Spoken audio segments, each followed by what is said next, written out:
രാവിലെ ആദിമോൻ്റെ പുറത്തോട്ടുള്ള നോട്ടം കണ്ടിട്ടാണ് ഞാൻ എണീറ്റ് നോക്കിയത്. അപ്പോൾ ട്രെയിൻ പൊള്ളാച്ചി എടുത്തിട്ടുണ്ടായിരുന്നു. നമ്മളുടെ നാടിനേക്കാളും കൂടുതൽ തെങ്ങ് ഇവിടെയാണ് ഉള്ളത്. ആ നിൽക്കുന്നത് കരുവേപ്പാന്ന് ഞാൻ തെറ്റിദ്ധരിച്ചു. ഇവിടെ കൂടുതൽ പ്ലാസ്റ്റിക്കാണ് കൂന കൂട്ടിയിട്ടേക്കുന്നത്. ഇങ്ങനെ പളനി എത്തി ഞങ്ങൾ ഇറങ്ങി നടന്ന് റൂമിൽ വന്ന് ഫ്രഷായി. ഇവിടുത്തെ കേരള ഹോട്ടൽ സീസൺ സമയത്ത് മാത്രമാണ് ഓപ്പൺ ആവുന്നത്, അല്ലാത്ത ടൈമിൽ ഓപ്പൺ ആവുന്നത് ഞാൻ കണ്ടിട്ടില്ല. കേരള ഫുഡ് ഇവിടെ കിട്ടും.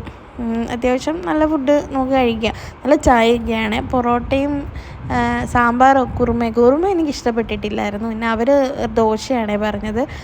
ഇഡ്ഡലി ഉണ്ടായിരുന്നു. അതും കഴിച്ച് നമ്മൾ തൽക്കാലം എടുക്കാനായിട്ട് റെയിൽവേ സ്റ്റേഷനിലോട്ട് വന്നു. ഇവിടുത്തെ ഭയങ്കര ഡെവലപ്മെൻറ്റാണ്. ഞാൻ നാട്ടിൽ ഇങ്ങനെ കണ്ടിട്ടില്ല.